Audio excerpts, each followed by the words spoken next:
Hello, everyone, and welcome back to the channel. This is Fair Value Finder, and today we're taking a look at a stock that was requested on the last video, and that is ADM Archer Daniels Midland Company. This is one that had fallen off my radar for a little bit, and we've got a little bit of a story here because it was probably one of the better stock buys that I had done early on in my investing. So I first purchased this stock back in October of 2019. The stock was trading in the mid 30s. And then I continued purchasing in March of 2020 when it dipped below the 30s. And then I rode it all the way up until I sold all the way out in July of 2022, right at $90. I saw some big resistance there. I had doubled my money and I was ready to get out. I thought that 90 was kind of a high for the stock. And now that I've run some of the fair value numbers, this is what we're looking at. So back at the time when I was buying, the fair value was more around $57 a share, and it jumped.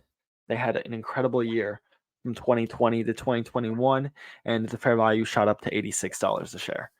And then they continued to be pretty good to right about $100 per share in 2023. But things definitely are slowing down between these jumps because come 2024, the numbers are only looking like 102. And in fact, if they come in as analysts are expecting in the future, this might actually drop a bit. So it's definitely undervalued where it sits, but there are some things going on with the company. First thing, S&P placed them on a negative credit watch, so that is not a good sign. The stock was downgraded. Goldman Sachs now has a price target of 67 rather than $90. And they're undergoing a accounting mess and probe. So there's a lot of negative stuff going on with the stock. It might be worth waiting to see what happens. Frankly, it's all about an investor's risk tolerance and what they want to do here. If they want all of this turmoil and they think that it's going to turn out fine in the end and the stock is going to go back up to the $90 level, well, then now is a great time to buy off of this dip. They've got a good dividend, a pretty steady growth, hitting their peak in late 2022, $96.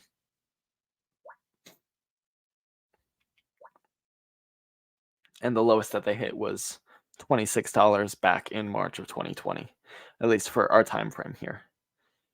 So I said that this was an amazing stock for me because I was digging through some of my old notes on the stock, and what I found was I ended up making $331 off the stock. $250 in capital gains, 63 off trading options, and the remainder off of dividends. It's a decent dividend stock. I'm kind of interested in that price that it's at currently.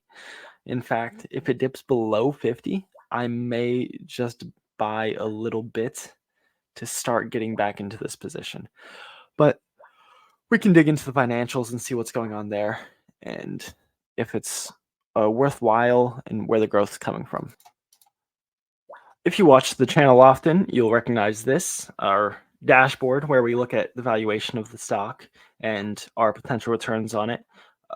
If this is your first time and it's something that you're interested in, please consider subscribing.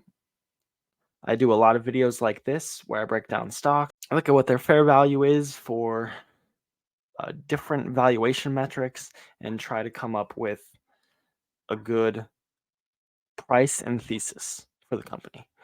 So this stock's currently sitting at 52.31. It's been as high as 87.30 in the last 52 weeks and as low as 51.49. The fair value we're coming up with is 91.46. This is the average of this year, last year, and next year. So it gives us a bit of a smoothed out value. It'll have us buying it at a higher price if it's going to be higher in the future. And then the margin of safety. So here we're looking for 15%. That's pretty typical. We want to buy in 15% below that fair value.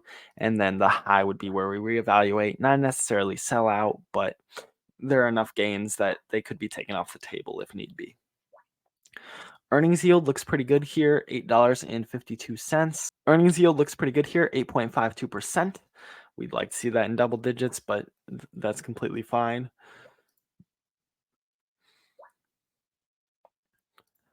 For a company like this, cash flow yield 2.13%. That is very low. Like that's not even inflation rates. Traditionally, it's been 1.17, so it is on its way up, but that is definitely something to watch. And in fact, if we go look at the numbers on that one, they had a negative year in 2019. In 2020, 5.4, then 2.2, and then 0.5. So they've been on a downtrend with that. Hopefully, they can bounce back. If they can get their traditional earnings yield, then we'd be looking at 1.1 here. And that's why we're just putting in 10% down into the thesis, because that's one of the most important things for a stock, and that is too low. Dividend yield 3.44%, up from the traditional 2.26. They have been raising their dividend. Dividend growth down here looks pretty good. Slowing down could just be that they're paying out the same dollar value. That gives us a payout ratio of 20%, a little low. I mean, we like to see it 30 to 60% for a dividend stock. So if they were to pick up their growth rate, it could potentially be there soon. But with some of the things that we're looking at here, I don't know that they would necessarily want to pick up the growth rate. They really need to focus on this debt. ROE 17.87%, and as I was saying, the debt is high, and that's inflating this because the equity is being brought down. A debt to equity ratio of 1.22. So we'd really like them to have about $1 million, $11 million less in debt than they currently do. ROI 5.16, a little low. ROA a bit better, 7.26. All of these, I mean, ideally, if the stock market's going to get you 8 to 10% on average, I'd like to see these at least 8%. So none of these are really good numbers. This wasn't the best. This doesn't really make it a dividend stock. The margins are very small, 7.45%, average of 7.13, so they are rising. And then a net of 4.27, average of 3.4, that is rising as well. We don't have 2-year projections here for revenue and EPS because they haven't yet finalized their numbers for 2023. Those will be coming out in their earning report. But revenue growth, they've been good. 14.61 basically every single year. Analysts are projecting that to drop by 2% from where it sits today, though. And if we plug that in for our thesis, they just continue on that 2% decline and see where that takes us. We can run through the rest of the scenario. Earnings per share in the 30s, and they're only expecting 1% growth. 1% growth in earnings per share is pretty good if their revenue is declining 2%, but they are buying back 0.5% of shares too, which does help inflate that. Cash flow growth, we already took a look at the cash flow. It's on the decline, but hopefully it's bottomed out. We're really looking for it to bounce back. Even 10% would, they were sitting at $500 million, so even 10% wouldn't bring them anywhere near what we had seen in 2020. We'd be looking at some more like 400%. So I'd say that's awfully generous if they are able to get back to what they have done. Assets, they've been traditionally growing, 3.5, 6.33, so they've been picking up. We're just going to put it at 4 because I don't know if that 6 is going to be sustainable, but 4 seems like it's pretty reasonable between the two. Liabilities had been declining. They started growing more recently, so we're going to go midway between them as well, 3% growth.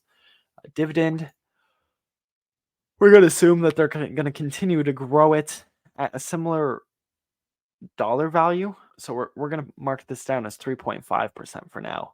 and then margin growth of 2%, and that is 2% of that 3.4. So it's a fraction.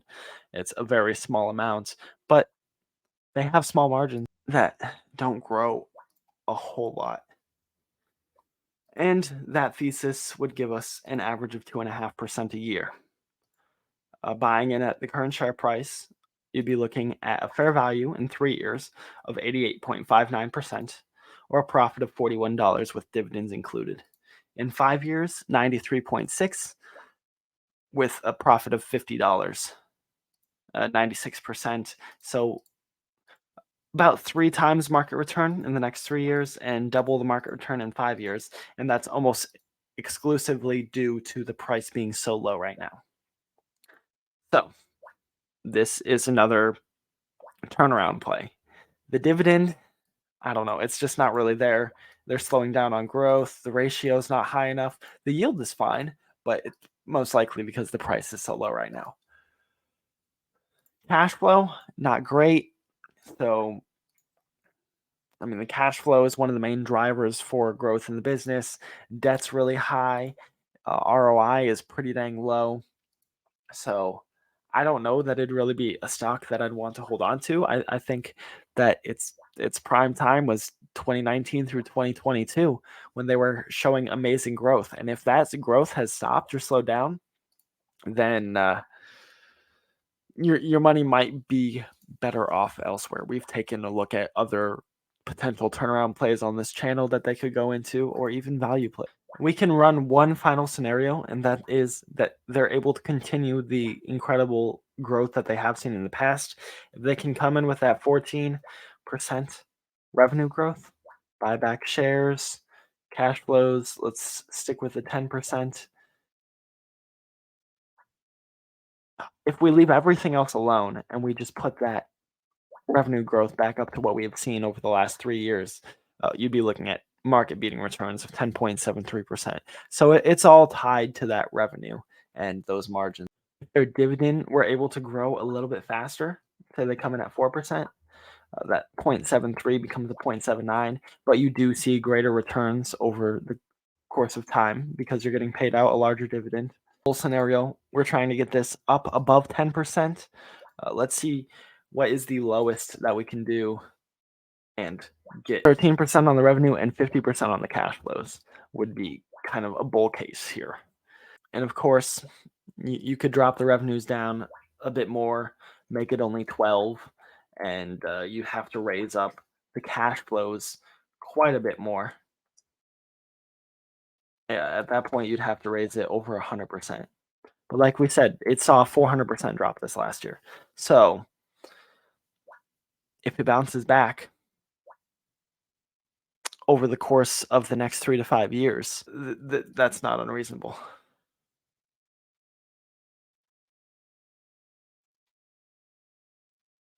So I want to thank you guys for watching. Please like if you enjoyed the video. Comment if there's any other stocks that had a big drop off of earnings and you want to take a look at. And subscribe so you can stay up to date with everything. And I'll catch you next time.